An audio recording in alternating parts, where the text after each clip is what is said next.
Hey, just wanted to let you know what my next video was going to be like. Here we see the Coleman camp oven.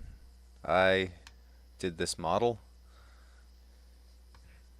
and what we're going to do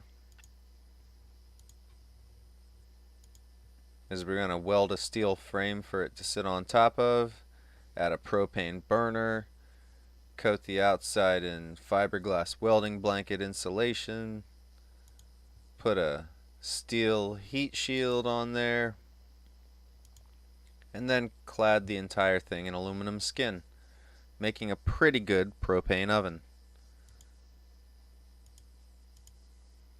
It'd be great if you guys could give me a minute to, or give me a while to get that video done. I'm building it now, so shouldn't be longer than a couple weeks.